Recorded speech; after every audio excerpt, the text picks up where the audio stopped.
துலாம் ராசி நேயர்கள் அனைவருக்கும் வணக்கம். துலாம் ராசியில் இருக்கக்கூடிய மிகப்பெரிய ஒரு பிரச்சனை என்னன்னா, தன்னை தானே நம்பாமல் இன்னமும் நமக்கு ஏதாவது ஒரு கெட்டது யார் மூலமாவது நடந்துருமோ அப்படின்னு தினம் தினம் பயந்துக்கிட்டு இருக்கீங்க. தயவு செஞ்சு அந்த பயத்தில் இருந்து வெளியே வாங்க.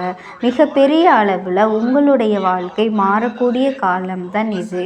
அதாவது ரேக சனி வாழ்க்கையவே புரட்டி போட்டு அப்படின்னு சொல்லுவாங்க.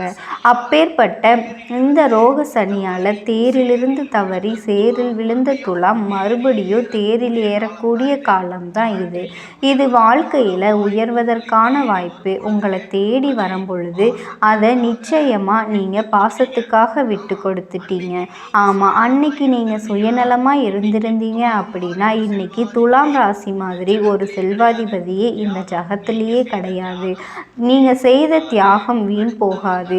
அடுத்தவங்க நல்லா இருக்கணும் அப்படின்னு நீங்கள் எடுத்த முடிவு ஒரு மிகப்பெரிய மாற்றத்தை உங்களோட வாழ்க்கையில் ஏற்படுத்தியே தீரும். இந்த 2025 துலாம் ராசியில் இருக்கக்கூடிய உடல் நோய்கள் நிச்சயமாக துலாமை விட்டு விலகிரும். ஆமாம், ஒரு காரியத்தை முடிச்சே ஆகணும். நம்ம இவ்வளவு ஏளனமாக பேசியவர்கள் முன்னிலையில் நம்ம தலை நிமிர்ந்து வாழ்ந்தே ஆகணும் அப்படிங்கிற ஒரு வைராக்கியம் மனதில் மட்டும் இருந்தால் போதாது. உடல்லையும் சரீரமும் ஒத்துழைக்கணும். துலாமோட உடல்நிலை சரியில்லாத காரணத்தினால மட்டும்தான் கடந்த ஆண்டில் துலாமுக்கு வீழ்ச்சி. அந்த உடல்நிலை உங்களுக்கு சீராக போகுது. எதிரிகள் முன்னாடி துலாம் சிறப்பாக வாழப்போகுது. உங்களுக்கு எதிரிகள் அப்படின்னாலே தொழிலில் எதிரிகள் கிடையவே கிடையாது. நண்பர்கள் உங்களுக்கு எதிரிகளாக இருக்கவே முடியாது. சொந்த பந்தங்கள் மிகப்பெரிய அளவில் உங்களை எதிரியாக பார்ப்பாங்க. நீங்கள் அவங்கள ஒரு பொழுதுமே எதிரியாக நினச்சதே இல்லை. ஆனால் நீங்கள் வளரவே கூடாது, ஏன் வாழவே கூடாது அப்படின்னு நினைக்கக்கூடிய சில சொந்தங்கள் துலாமுக்கு அதிகமாகவே இருக்காங்க. அந்த சொந்தங்கள் முன்னாடி துலாம் தலை நிமிர்ந்து வாழ போகிறீங்க. உங்களை ஏளனமாக பேசியவர்கள் முன்னாடி கௌரவமாக உங்களோட வாழ்க்கையை வாழக்கூடிய காலம்தான் இது. சந்தோஷமாக இருக்க போகிறீங்க. சந்தோஷமான காலகட்டம் உங்களுக்கு வரப்போகுது. நீங்கள் அனுபவித்த அத்தனை கஷ்டங்களுக்கும் உடல் வலிகளும் உங்களை விட்டு விலகியே தீரும். இதில் எந்த விதம் மிகப்பெரிய ஒரு உத்தியோகத்தை நோக்கி நீங்கள் துலாம் ரொம்ப காலமாக முயற்சி பண்ணிக்கிட்டே இருக்கீங்க. எழுதாத தேர்வுகளே இல்லை, அத்தனையிலும் வீழ்ச்சி தான். இந்த 2025 நிச்சயமாக நீங்கள் எதிர்பார்த்து கொண்டிருக்கக்கூடிய அரசு வேலை உங்களுக்கு கிடைச்சே தீரும். நம்பிக்கையோடு இருங்க. முயற்சித்த துலாம் இனி வாழ்க்கையில் சரிக்கு விழவே விழாது. உற்றார் உறவினர்கள் சொந்தங்கள் உங்களை வெறுக்கலாம். இரத்த பந்தங்கள் உங்களை மறக்கலாம். மிகப்பெரிய அளவில் இந்த பிரபஞ்சத்தை படைச்ச அகிலாண்ட கோடி பிரம்மாண்ட நாயகன் ஒரு பொழுதும் உங்களை மறக்கவே மாட்டார். அதனால இனி துலாமுக்கு எந்த விதத்துலேயுமே தோல்விகளே இல்லை. மிகப்பெரிய அளவில் நீங்கள் எடுக்கக்கூடிய முயற்சிகளை தைரியமாக எடுங்க.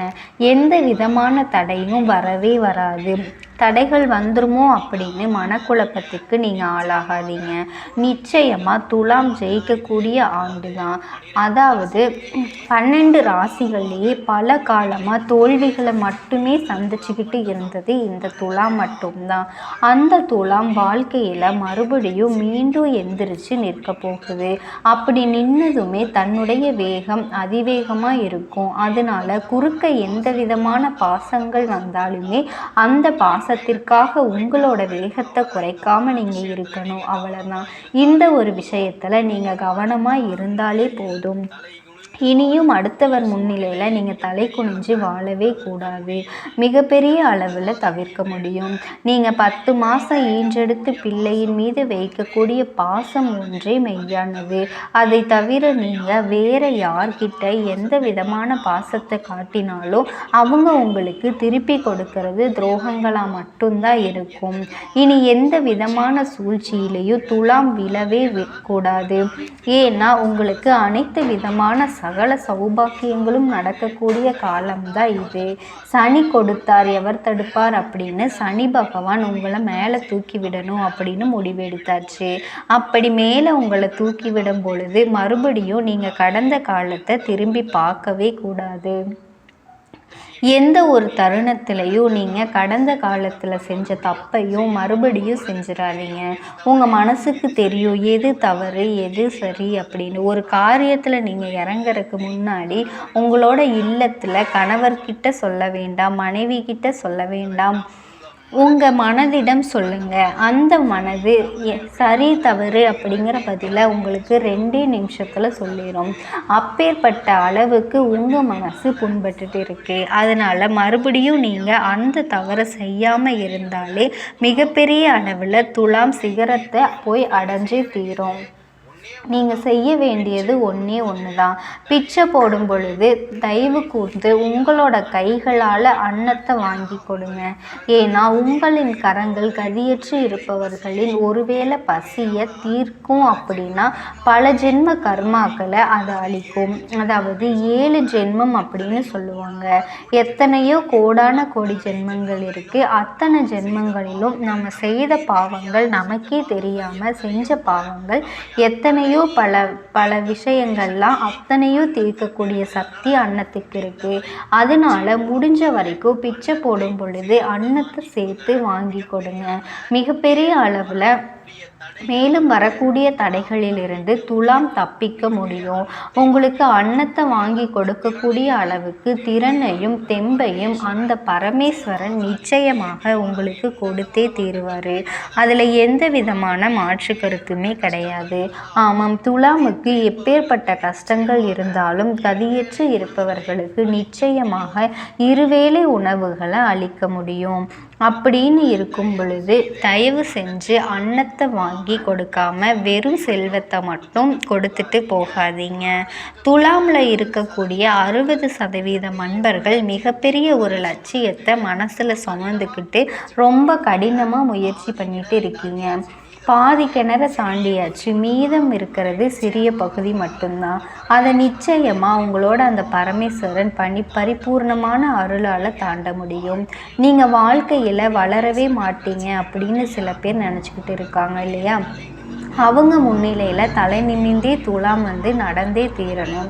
அதில் எந்த விதமான மாற்று கருத்துமே கிடையாது.